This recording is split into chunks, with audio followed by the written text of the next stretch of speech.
as you close your eyes and prepare to rest, let us drift together into the deep currents of history, guided gently along the pathways of memory, belief, and devotion that shaped entire civilizations. Tonight, we begin our journey into the story of the Crusades and medieval Christianity. This story, stretching across centuries, is filled with moments of grandeur, quiet faith, sweeping change, and deep reflection. It is not a tale of battles alone, nor of kings and knights merely, but of everyday people who lived, prayed, worked, and dreamed within a world shaped by religion and tradition. In the candlelit chapels, in the echo of cathedral bells, and in the dusty caravan roads to distant lands, we hear their voices. The Crusades and the wider context of medieval Christianity are not just a record of events, but an unfolding of a worldview, a window into how humanity sought meaning, order, and salvation in a time very different from our own. The medieval period, spanning roughly from the 5th to the 15th centuries, is often remembered for its castles, its knights in shining armor, its mysterious monasteries, and its intricate stained glass windows. Yet behind these images lies a deeper tapestry of life and belief. Christianity was not simply a religion in this world. It was the very foundation of community and understanding. The rhythm of the seasons, the marking of time, the laws of kings, and the obligations of peasants all flowed from the sacred calendar and the teachings of the church. To fall asleep within this world is to enter a realm where faith and daily existence are inseparable, where the sacred is woven into the very fabric of life. The Crusades, beginning in the late 11th century, are often portrayed in broad strokes, a series of armed expeditions to the Holy Land, where Christian warriors sought to reclaim Jerusalem from Muslim rule. But to understand the Crusades is to see them not as isolated wars, but as a vast cultural movement. They were pilgrimages with swords, acts of devotion and duty, opportunities for adventure, and, for many, a chance at salvation. Men and women of all classes participated, whether by marching to the distant east, by supporting the cause at home, or by imagining their role in this great unfolding drama. As we drift into this history, we will explore the roots of these campaigns, the world that gave rise to them, and the lasting imprint they left not only on Europe, but on the wider Mediterranean and Middle Eastern worlds. Before we set out upon this long journey through the centuries, let us take a moment to picture the landscapes of medieval Christendom.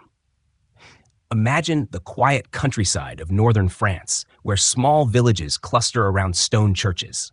Fields of wheat ripple under the summer sun, while in the distance, the towers of a monastery rise above the forest. Within its cloister, monks chant softly, keeping time with the rhythm of the hours of prayer. Far away in the city of Rome, pilgrims gather at the ancient basilicas, tracing footsteps of saints and martyrs. And further still, across deserts and seas, lie the holy places of Jerusalem, where the story of Christianity itself began. These distant places, linked together by faith and longing, form the horizon toward which our story moves. The Crusades are often spoken of as wars of religion, and in one sense, they were. Yet they were also about economics, about political power, about cultural exchange, and about human desire for meaning. In the years that followed the first call to arms, crusading became not just a single act, but an institution, repeated across generations and directed toward different fronts: Spain, the Baltic, and even within Europe itself. Understanding them requires not judgment, but patience, a willingness to hear voices from across the centuries, to sense their fears, their hopes, and their dreams. As we explore, we will pause not only at the courts of kings and popes, but in the small villages where peasants tilled the soil, in the bustling marketplaces where merchants traded silk and spices, and in the solemn monasteries where scribes copied texts by candlelight. And so, as you breathe softly and settle deeper into rest, think of this story as a long procession. It begins with the origins of medieval Christianity, the shaping of Europe after the fall of Rome, and the establishment of the Church as the central institution of life. It moves into the dramatic call to crusade by Pope Urban II in 1095, the march of knights and commoners alike, and the eventual clash and coexistence with the Islamic world. Along the way, we will see the rise of new orders, such as the Knights Templar and the Hospitallers, who combined military strength with vows of religious service. We will step into the streets of Jerusalem, into the courts of Saladin, into the cathedrals of Europe, and into the quieter corners of devotion where men and women prayed for peace and salvation. Finally, we will trace the long shadow of the Crusades, the ways in which they shaped memory, identity, and the relationship between Christianity and the wider world. This is not a hurried story. Like the slow turning of the seasons, we will move gently from one moment to the next, letting the details unfold with calm reflection. By the end, you will have not only followed the arc of these centuries, but also felt something of the texture of medieval life. The warmth of the hearth, the solemnity of the cathedral, the tension of the battlefield, and the enduring quest for the sacred. The Crusades and medieval Christianity form a chapter of human history that is both strange and familiar, distant in time, yet still echoing in the way we understand faith, culture, and encounter with others. So let us begin, with calm hearts and open minds, to follow this story from its earliest origins to its lasting legacies. Close your eyes, drift into the quiet, and allow the unfolding of history to carry you. The story of the Crusades is inseparable from the wider story of Christianity in medieval Europe, for the very foundations of these expeditions rested upon the beliefs, institutions, and traditions that had grown over centuries. To understand how thousands of men and women could set out on long and perilous journeys to fight and to pray, we must first wander through the landscapes of medieval Christianity itself, from the ruins of the Roman Empire to the flourishing of cathedrals, monasteries, and sacred traditions. In this first section, let us explore how Christianity, beginning as a small community in the Eastern Mediterranean, became the central thread binding together a vast continent after the fall of Rome, and how it shaped not only the souls, but also the daily lives of medieval people. When the Western Roman Empire collapsed in the 5th century, much of Europe found itself adrift. The once carefully maintained roads, the orderly taxation systems, and the central political authority of the emperors all faded into fragments. Yet amid the uncertainty, the Christian church remained a stable and guiding presence. Bishops stepped into roles of leadership not only in spiritual matters, but in civic life as well, offering mediation, protection, and organization. The city of Rome, though battered by invasions, continued to be the symbolic heart of Christianity, with the Pope as a figure of growing authority. The collapse of empire did not mean the collapse of Christianity. Rather, it meant that faith became the glue holding together a patchwork of kingdoms, tribes, and peoples. This was the beginning of what historians often call Christendom, a society where Christianity was not just a religion, but a culture, an identity, and a shared framework of meaning. From Ireland to Italy, from the forests of Germany to the coast of Spain, the church offered more than doctrine. It provided the rhythm of the calendar, marking time through feasts like Christmas and Easter. It offered moral guidance, teaching charity, humility, and devotion. And it gave hope in a world often marked by violence and uncertainty. Monasticism played a profound role in this shaping. Beginning with early hermits in Egypt and Syria who sought solitude and prayer, monastic life eventually spread across Europe. In places like the Abbey of Cluny in France or the Monastery of Monte Cassino in Italy, monks lived according to rules of prayer, labor, and community. The Rule of Saint Benedict, written in the 6th century, emphasized moderation, obedience, and balance, becoming a model for countless communities. These monasteries were not only centers of devotion, they were also centers of learning, where manuscripts were copied by hand, preserving ancient knowledge of both Christian and classical texts. In the quiet scriptoria, where the scratch of quills marked the hours, monks ensured that the wisdom of the past would continue to illuminate the future. As centuries passed, Christianity spread deeper into the lands once considered beyond the reach of Rome. Missionaries like St. Patrick in Ireland, St. Augustine of Canterbury in England, and Saints Cyril and Methodius in Eastern Europe carried the faith to new peoples.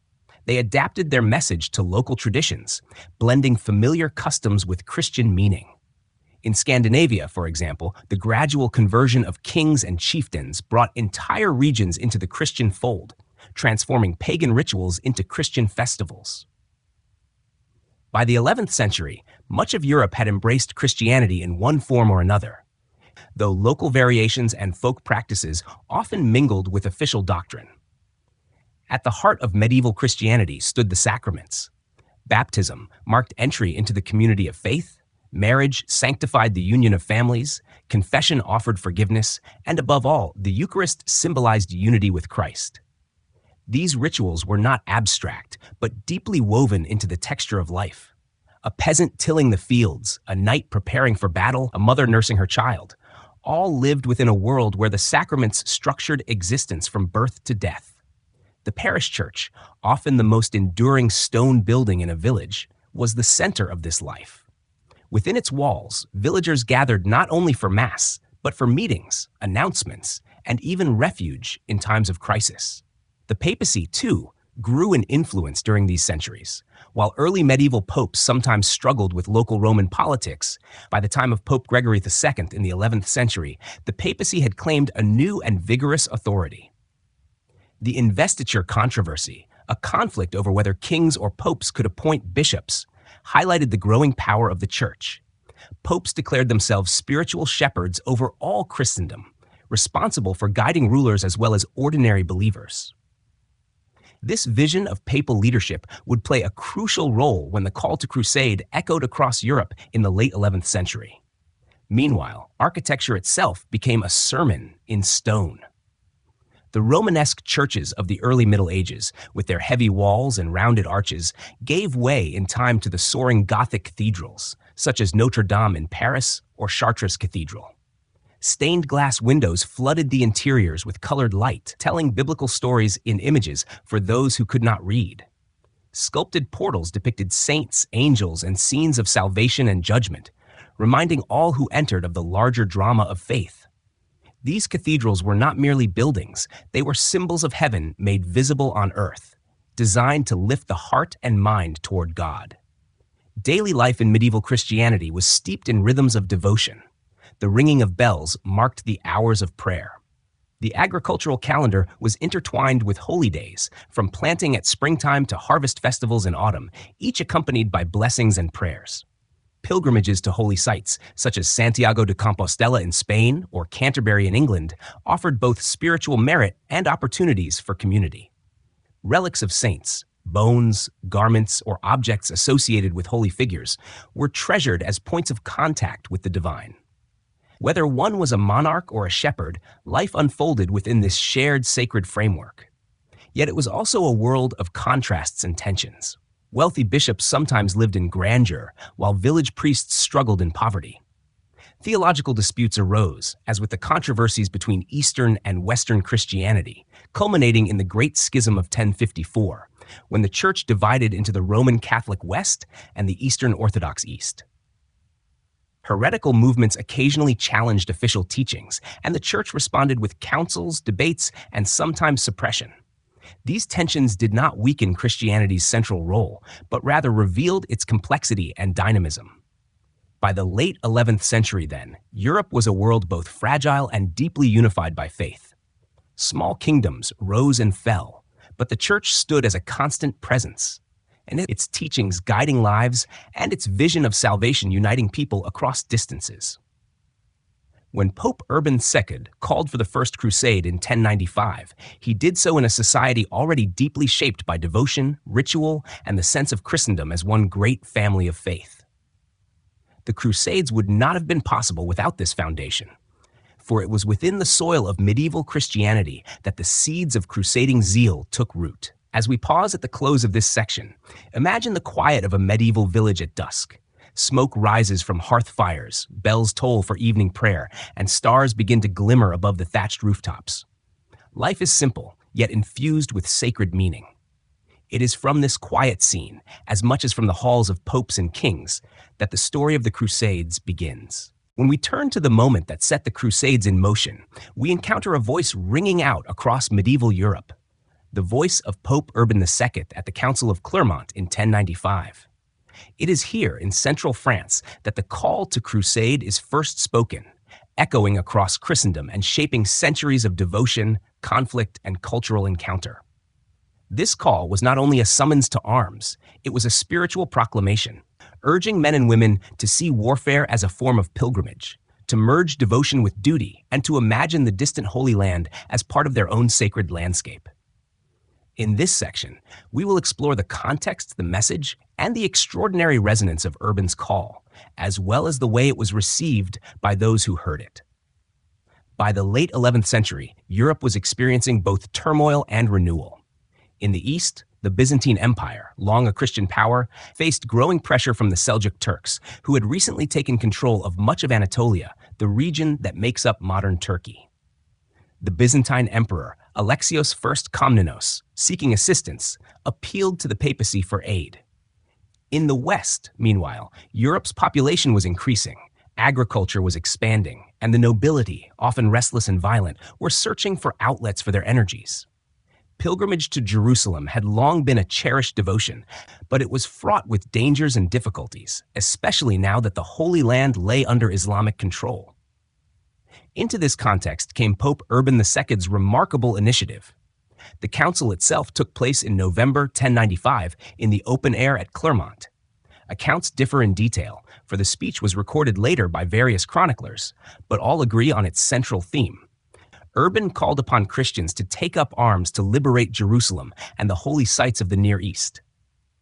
He portrayed the endeavor as an act of mercy, a response to the suffering of Eastern Christians, and as a work of penance, promising forgiveness of sins to those who undertook the journey.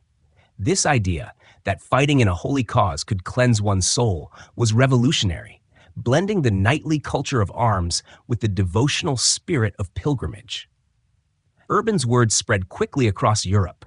Chroniclers describe the crowd responding with a cry of Deus vult, God wills it, a phrase that became the rallying cry of the Crusaders. Whether this happened precisely as described or was a later embellishment, it captures the essence of the moment, a fusion of fervor, urgency, and collective identity. For those present, the call was not merely political or military, it was imbued with sacred meaning, promising both spiritual reward and the chance to walk in the footsteps of Christ. The promise of indulgence, the remission of sins for those who joined, was particularly powerful. In a society deeply concerned with the afterlife, where purgatory loomed as a place of cleansing fire before heaven, the assurance of forgiveness was priceless. The crusade was framed not as conquest, but as penitential pilgrimage, open not only to knights, but to peasants, artisans, and even women. Families contributed by selling goods, donating resources, or accompanying their loved ones. Villages buzzed with preparation, and across Europe, the idea of setting forth for Jerusalem took root.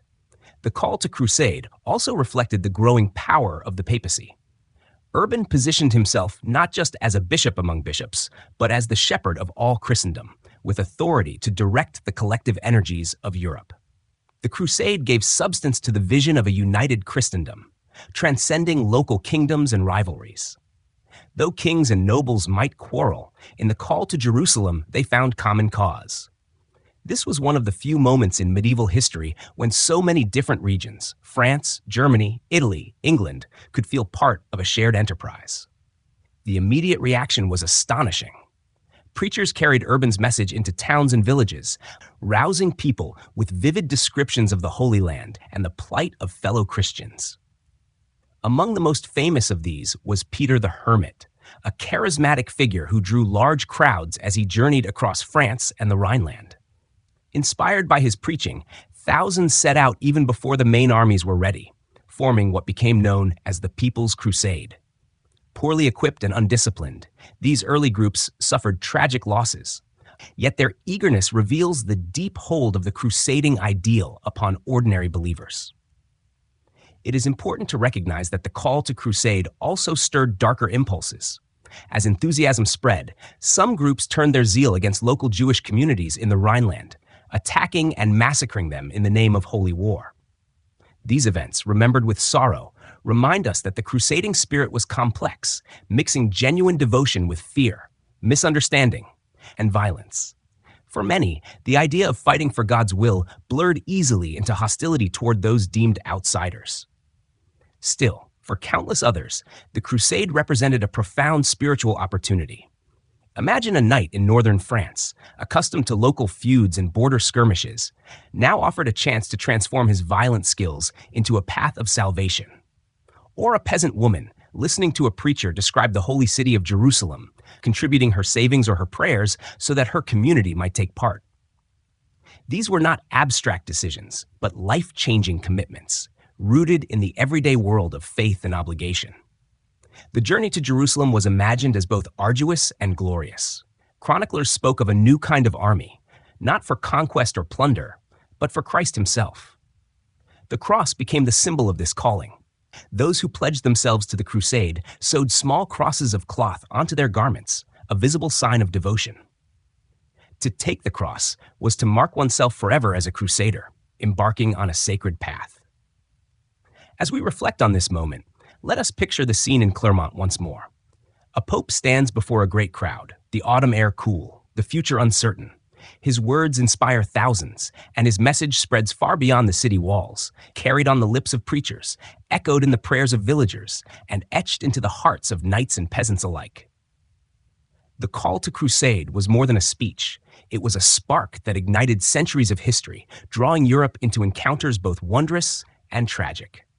As you breathe slowly and deeply, imagine the sound of distant bells, calling people to prayer in a medieval village. Those same bells, in time, will summon entire communities to a journey across continents. The call has been given, the path has been opened, and the long story of the Crusades has begun. The First Crusade is often remembered as the most dramatic and improbable of all the crusading ventures. From the initial call of Pope Urban VI in 1095, waves of people across Europe set out for the Holy Land, driven by fervor, devotion, and hope. Against great odds, and through immense hardship, they achieved what seemed impossible, the capture of Jerusalem in 1099. To understand this moment is to step into a world where faith and struggle intertwined, where armies moved not only with swords and shields, but with prayers and relics, and where the dream of reclaiming the sacred city burned brightly in the hearts of thousands. In this section, we will walk slowly through the journey of the First Crusade, from its uncertain beginnings to its astonishing conclusion. The departure of the First Crusade was not a single, coordinated march, but a series of movements by different groups converging toward the east. The earliest waves, sometimes called the People's Crusade, left before formal armies had gathered. Led by figures like Peter the Hermit, these pilgrims were poorly equipped, lacking discipline and military training, yet their enthusiasm was boundless. They believed that by setting foot on the path to Jerusalem, they were stepping into salvation. Many traveled with families, carrying meager belongings, hoping for both spiritual reward and earthly survival. Sadly, their journey was marked by tragedy. Attacks on Jewish communities in the Rhineland, hunger and disease along the way, and eventual annihilation at the hands of Turkish forces in Anatolia. Their losses underscored the immense challenges ahead. The main armies of the First Crusade, however, were composed of noble leaders and seasoned warriors. Among them were Raymond of Toulouse, Bohemond of Taranto, Godfrey of Bouillon, and Hugh of Vermandois.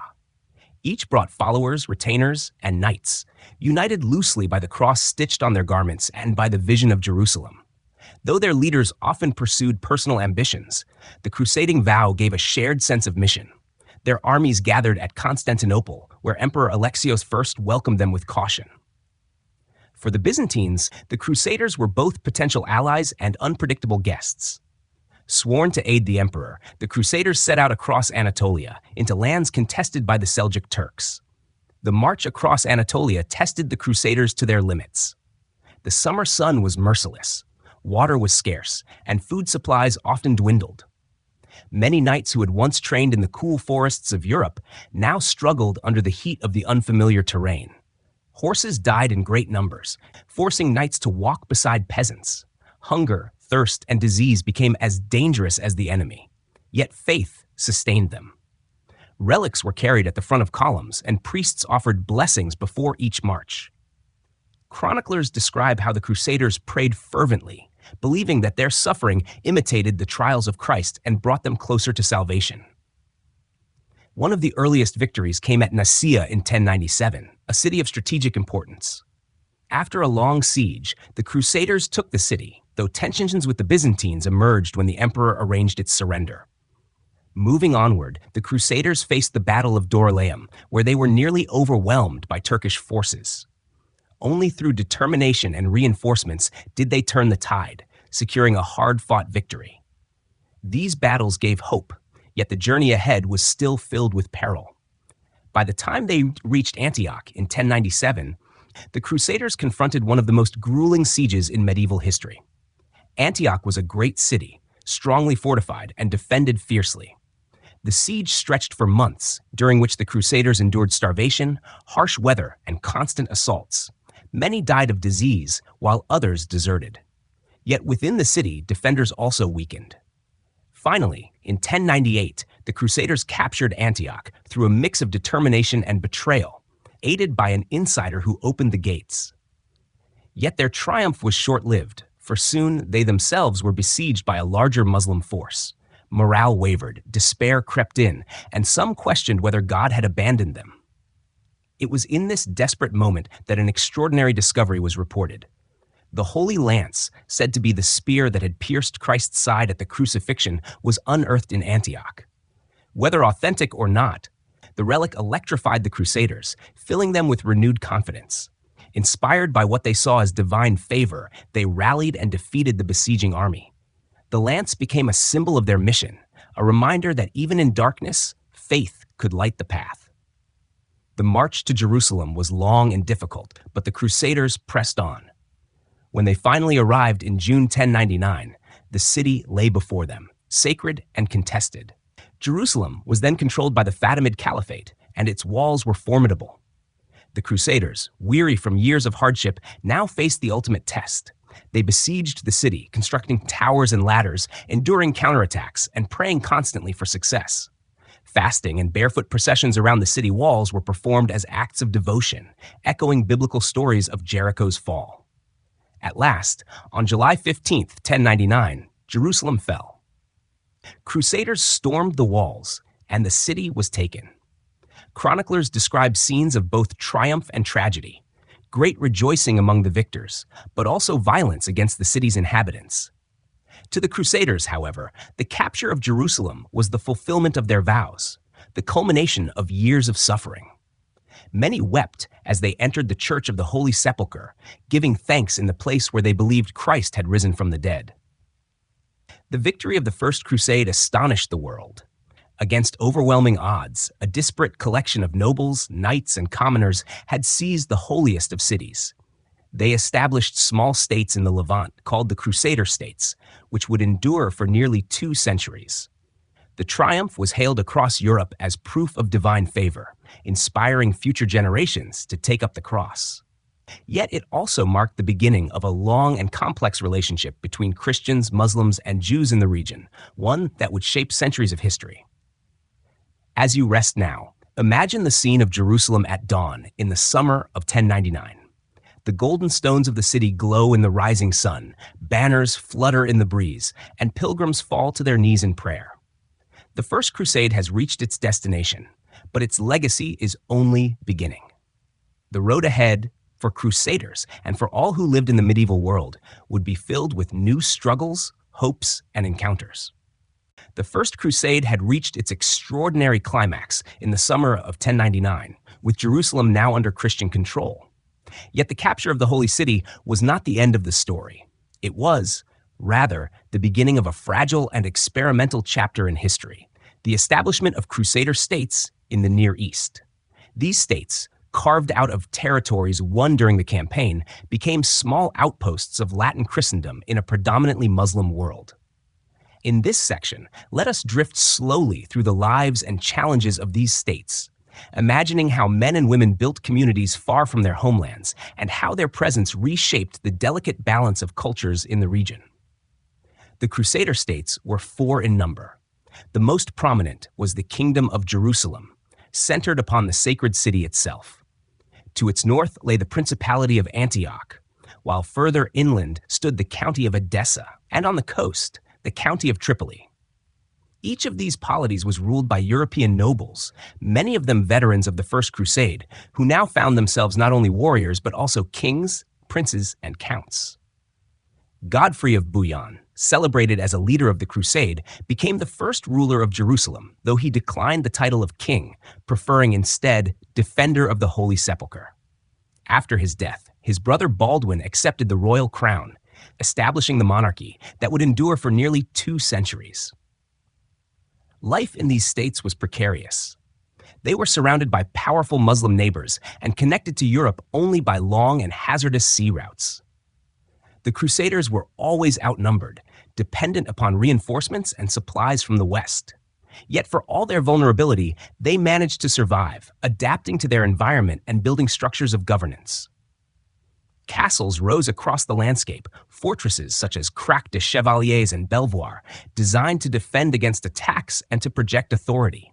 These castles, massive and enduring, still stand today as reminders of the Crusaders' determination. Within the cities, life blended the familiar and the foreign. Latin Christians from Europe lived alongside local Christians, Greek Orthodox, Armenian, Syriac, as well as Muslims and Jews. The ruling elite often imposed new laws and systems, but they also relied upon local populations for labor, trade, and knowledge. Markets buzzed with activity. Spices, silks, and precious goods flowed through these ports, linking the Crusader states to both Europe and the wider Islamic world. The ports of Acre and Tyre became gateways of commerce, where Venetian, Genoese, and Pisan merchants established their quarters, forging a web of trade that stretched across the Mediterranean. The Crusaders themselves adapted in surprising ways. Many married local women, creating families that blended European and Middle Eastern traditions. They learned new languages, tasted new foods, and adjusted their clothing to suit the climate. Some historians speak of these states as cultural frontiers, places where East and West encountered one another in daily life. Yet beneath these adaptations lay constant tension, for the presence of Latin rulers was sustained only through military strength and alliances, and hostility remained ever near. Religion gave the Crusader states their unique identity. The Kingdom of Jerusalem was not merely a political entity. It was imagined as a sacred trust, the earthly guardian of the holy places. Pilgrims from Europe continued to journey across land and sea to visit the Church of the Holy Sepulchre, the River Jordan, and Mount Zion. The kings of Jerusalem saw themselves as protectors of these sites, and their authority was tied to their role as defenders of the faith. Churches were rebuilt, monasteries founded, and shrines restored, so that the landscape itself became a map of devotion. Yet maintaining this fragile Christian enclave was never easy. The county of Edessa, the first to be established, was also the first to fall, conquered in 1144 by Muslim forces under Zengi of Mosul. Its loss sent shockwaves through Europe, sparking the call for the Second Crusade. Antioch, too, was contested, frequently besieged and surrounded by hostile powers. Only through alliances with local Christian communities and occasional truces with Muslim rulers did these states manage to endure. Knights and military orders played an essential role in sustaining the Crusader presence. The Knights Templar, founded in Jerusalem in the early 12th century, combined monastic vows with martial duty, becoming guardians of pilgrims and defenders of fortresses. Similarly, the Hospitallers, originally devoted to caring for the sick, took on military functions, building castles and serving as a backbone of defense. These orders, bound by strict discipline and devotion, gave the Crusader states a measure of resilience, even when ordinary armies were stretched thin. Despite their military orientation, the Crusader states were also spaces of exchange. Muslim scholars, Jewish merchants, and Christian pilgrims encountered one another in the streets of Jerusalem or in the markets of Acre. Though conflict often overshadowed coexistence, these encounters carried knowledge and ideas across cultures. Arabic medical texts were translated into Latin, spices and dyes enriched European diets and fashions, and architectural styles flowed in both directions. The Crusader states were thus not only battlegrounds, but also bridges, linking civilizations in ways both subtle and enduring. As we drift through this world in imagination, picture a fortified castle on a rocky hilltop. Within its walls, knights in chainmail stand watch, while villagers till fields in the valley below. In the nearby town, merchants haggle over bolts of silk and jars of olive oil, while pilgrims, dusty from travel, kneel in prayer at the Church of the Holy Sepulchre. The scene is fragile, poised between devotion and danger, but it is real, for this was the daily life of the Crusader states. The survival of these enclaves was never guaranteed, and their eventual fall was certain. Yet for nearly 2 centuries, they stood as symbols of Christian devotion and ambition, shaping the imagination of Europe and provoking continued efforts to reinforce or reclaim them.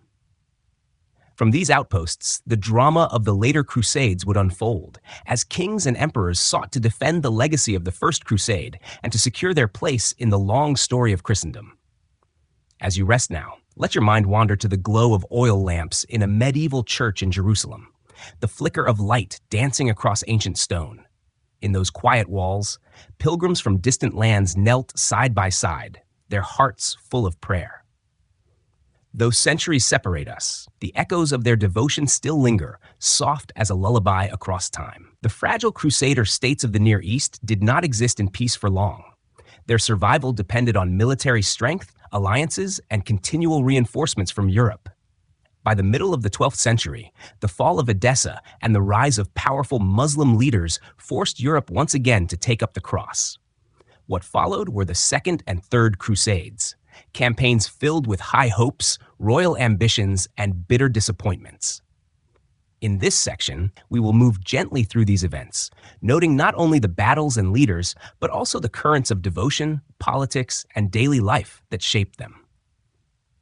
The county of Edessa, the first Crusader state to be founded, fell in 1144 to Zengi, ruler of Mosul and Aleppo. This was a devastating blow to the Christian presence in the East and a shock to Europe. The fall of Edessa revealed the vulnerability of the Crusader states and the growing strength of their Muslim neighbors. In response, Pope Eugenius III issued a call for a new crusade, supported by the influential monk Bernard of Clairvaux, whose eloquent preaching stirred Europe to action. Kings themselves were now drawn into the movement, and for the first time, the crusade would be led by monarchs, Louis VI of France and Conrad III of Germany.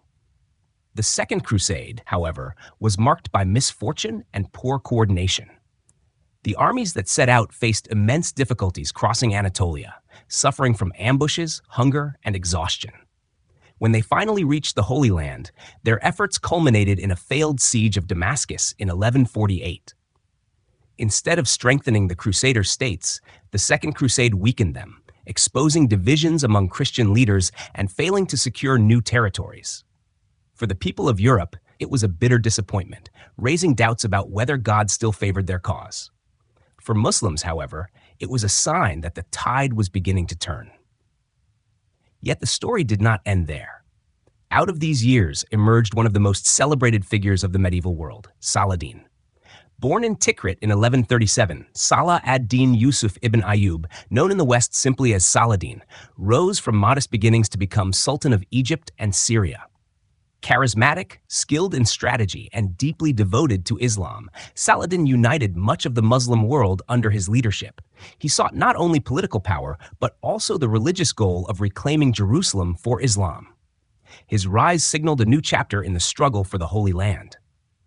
The decisive moment came in 1187 at the Battle of Hattin. Crusader forces, led by King Guy of Jerusalem, marched out to confront Saladin's army, but were trapped and overwhelmed in the heat of summer. Deprived of water and exhausted, the Crusader army collapsed. The true cross, a relic carried into battle, was lost, and many knights were captured. With victory at Hattin, Saladin advanced swiftly, capturing Jerusalem itself in October 1187. Unlike the violence of 1099, when the First Crusade seized the city, Saladin's conquest was marked by relative mercy. Christian inhabitants were allowed to ransom themselves, and holy places were preserved. News of Jerusalem's fall reverberated across Europe, stirring grief, outrage, and renewed calls for another crusade. Thus began the Third Crusade, often called the King's Crusade, for it was led by some of the most famous rulers of the age: Richard I of England, known as Richard the Lionheart, Philip II of France, and the Holy Roman Emperor Frederick Barbarossa. Their participation gave the crusade immense prestige, though also considerable rivalry. Frederick, already elderly, perished tragically en route, drowning while crossing a river in Anatolia. His army, demoralized, dispersed. Philip and Richard carried on, though their partnership was strained by competition and distrust. Richard the Lionheart emerged as the central figure of the campaign. Bold, charismatic, and skilled in battle, he won significant victories, including the capture of Acre in 1191. His campaigns along the coast of the Levant demonstrated both his brilliance as a commander and his relentless determination. Yet despite his efforts, Jerusalem remained out of reach.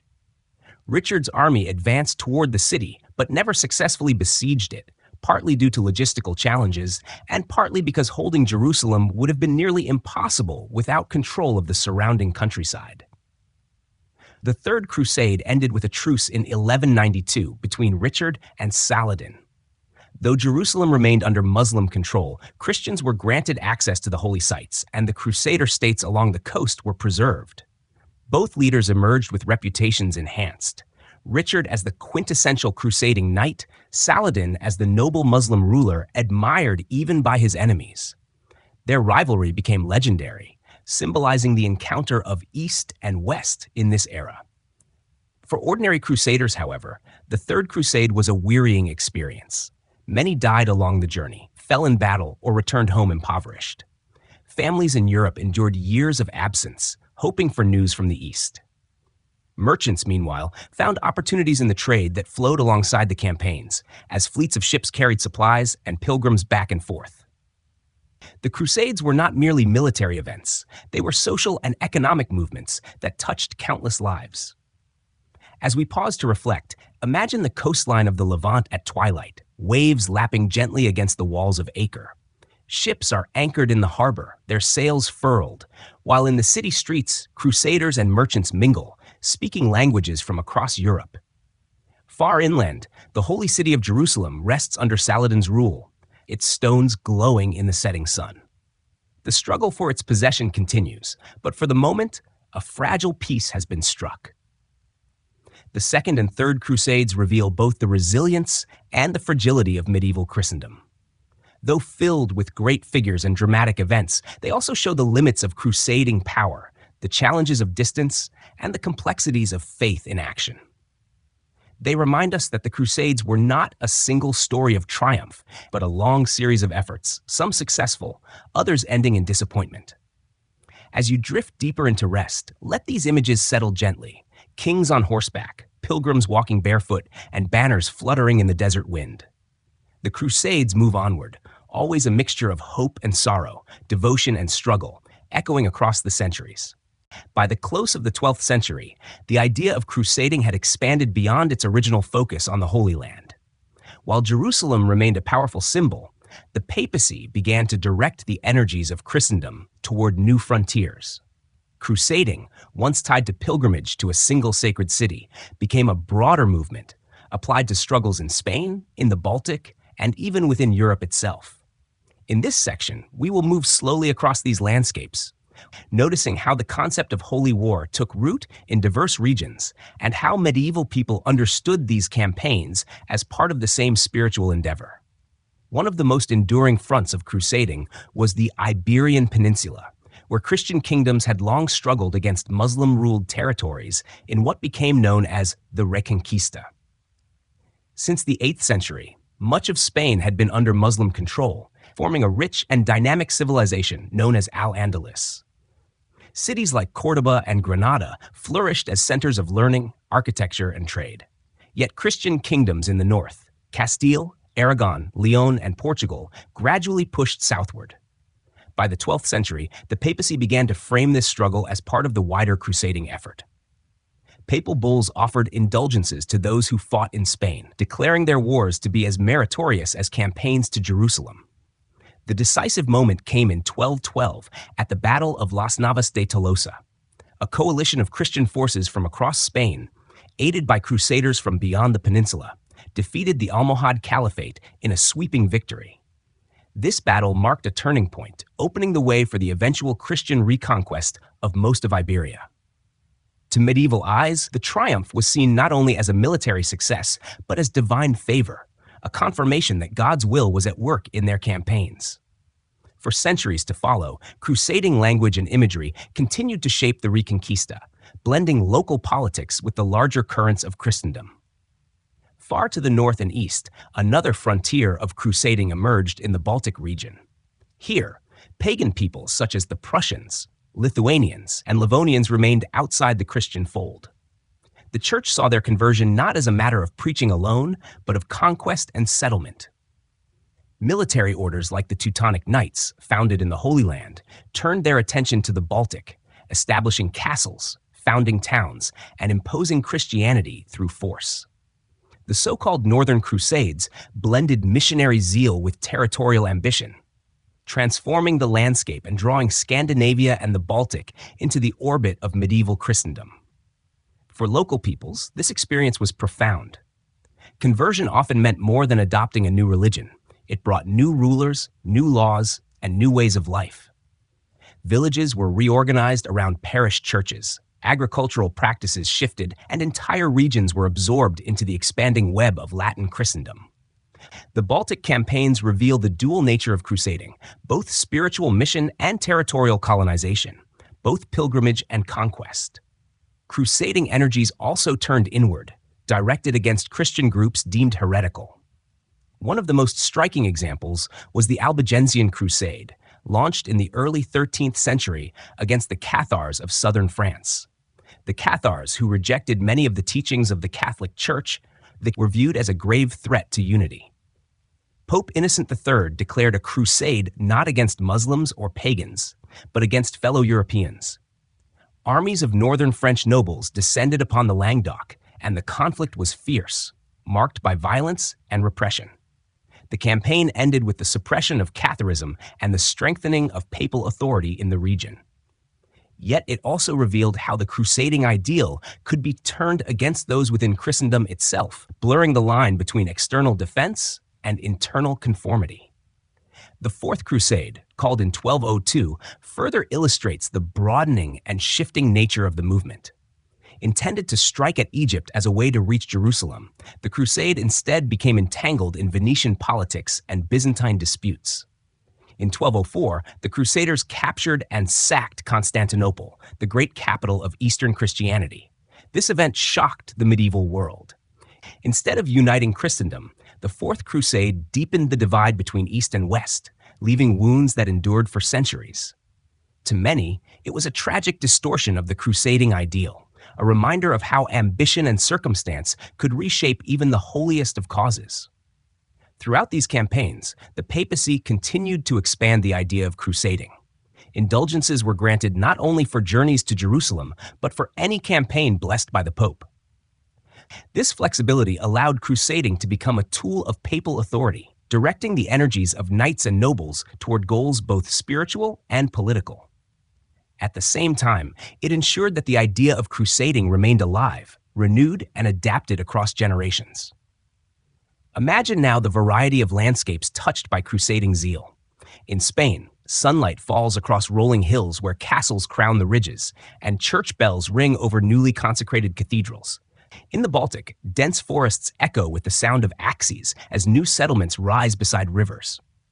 In southern France, fortified towns watch nervously as armies approach, banners marked with crosses fluttering in the wind. These are not distant echoes of the First Crusade, but continuations of the same vision, reshaped to meet the needs of different times and places. For the ordinary people who lived through these campaigns, the meaning of crusading was both personal and communal. Some saw it as a path to salvation, others as a duty to their lords, and still others as an opportunity for land or livelihood. Pilgrimage and warfare merged in their minds, and the cross they wore became a sign of devotion, regardless of the battlefield where they fought. As we let this chapter close, picture a map of medieval Europe and its frontiers, illuminated by candlelight. From Iberia to the Baltic, from Constantinople to Jerusalem, lines stretch outward, linking distant lands with the common thread of the crusading spirit. It is a vast and complex tapestry, woven with both faith and frailty. And as you drift into calmness, remember that these crusades were not only wars, but also journeys. Journeys of belief, of struggle, and of human longing for the sacred. As the Crusader states sought to defend their fragile existence, and as crusading ideals expanded across Europe, new institutions arose that embodied the fusion of faith and warfare. These were the military orders, communities of men who took monastic vows yet devoted themselves to the defense of Christendom. Unlike traditional monks who prayed in cloisters, these warrior monks carried swords and rode into battle, while still committing themselves to poverty, chastity, and obedience. Among them, the Knights Templar, the Knights Hospitaller, and later the Teutonic Knights stood as enduring symbols of the medieval world's blending of devotion and duty. In this section, we will explore how these orders emerged, how they lived, and how they shaped both the Crusades and medieval society.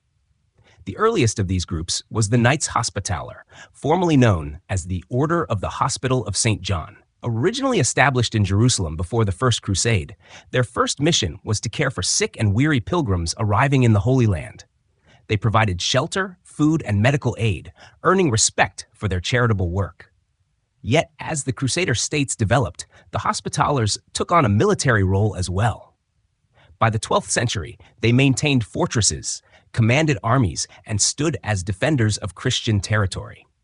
Their dual vocation, charity and warfare, captured the essence of the crusading spirit, service to God through both healing and fighting. The most famous order, however, was the Knights Templar. Founded around 1119 by Hugh of Paynes and a small band of knights, the Templars swore to protect pilgrims traveling to Jerusalem. They took vows of poverty, chastity, and obedience, living under a rule modeled on that of Saint Benedict, with additional emphasis on discipline in arms. Dressed in white mantles marked with a red cross, the Templars became a powerful symbol of crusading devotion. Their organization was remarkable.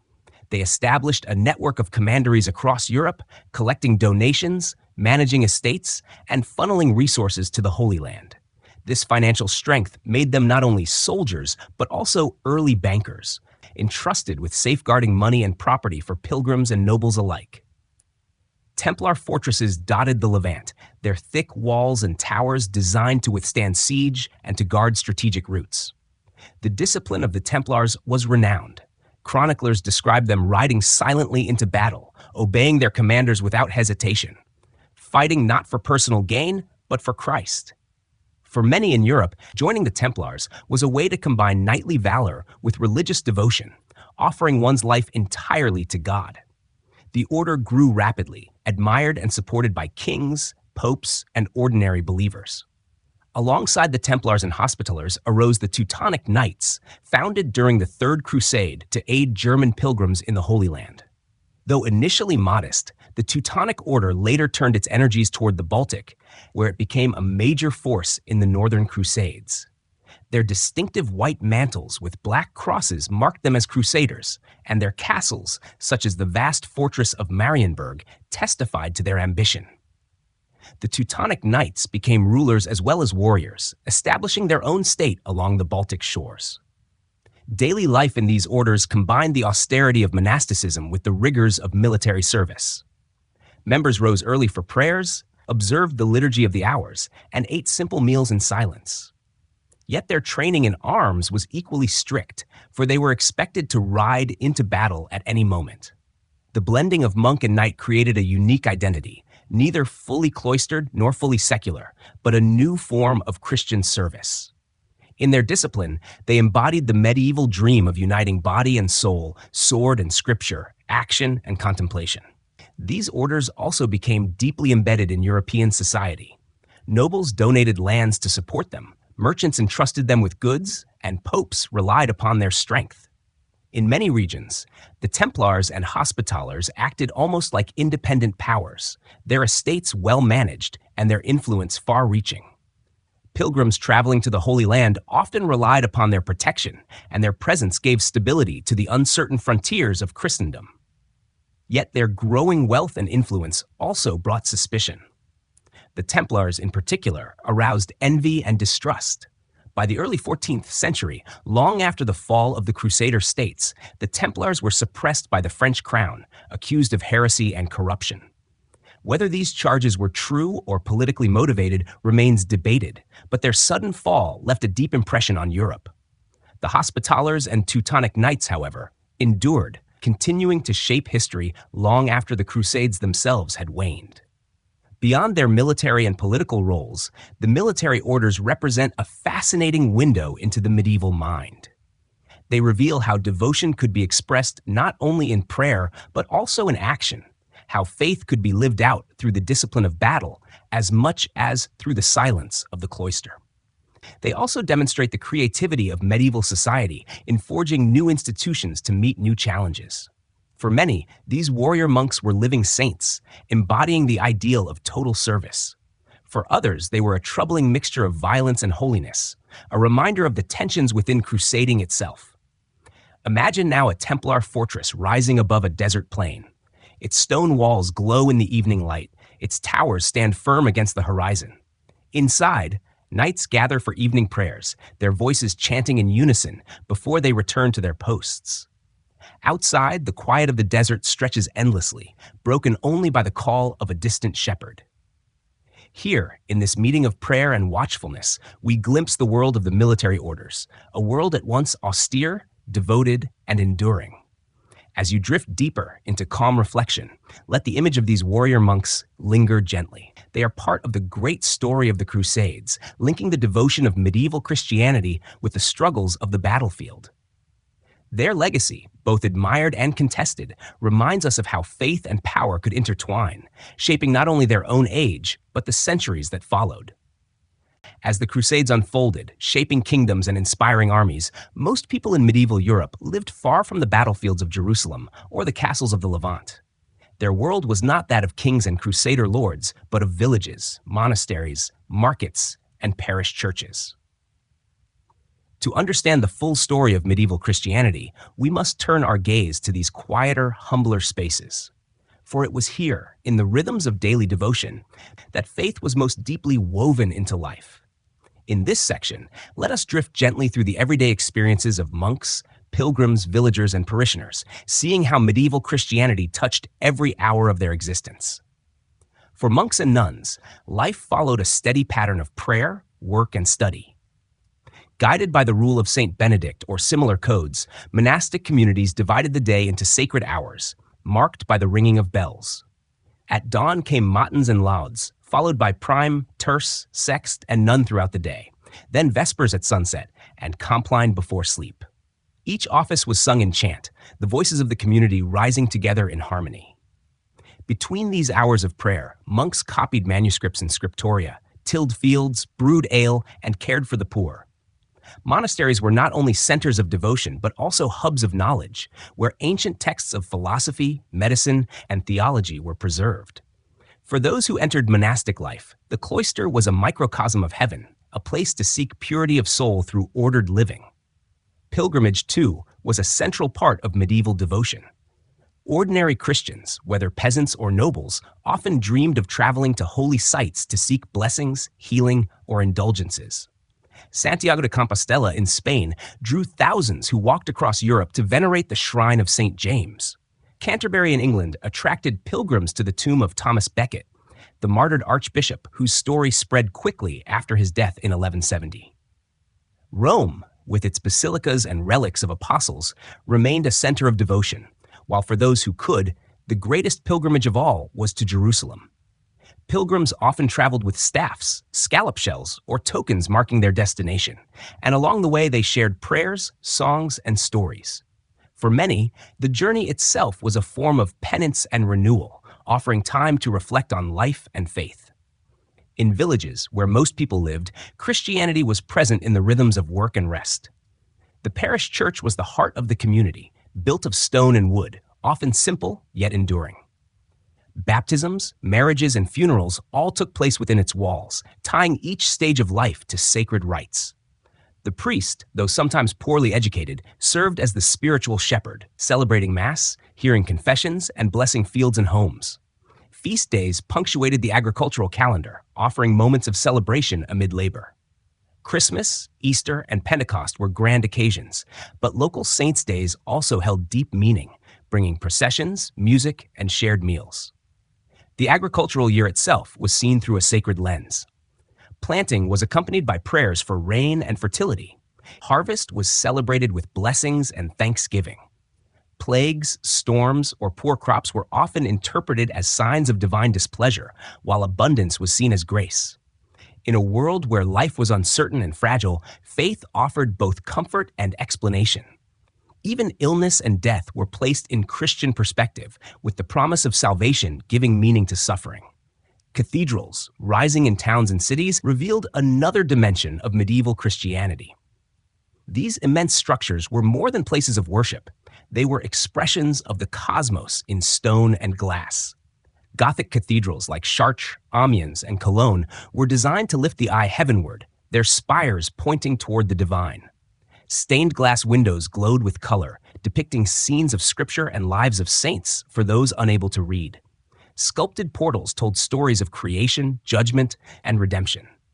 Entering such a space was like stepping into a vision of heaven on earth, where light, sound, and space combined to create awe. For townspeople and travelers alike, these cathedrals were daily reminders of the grandeur of God and the centrality of faith.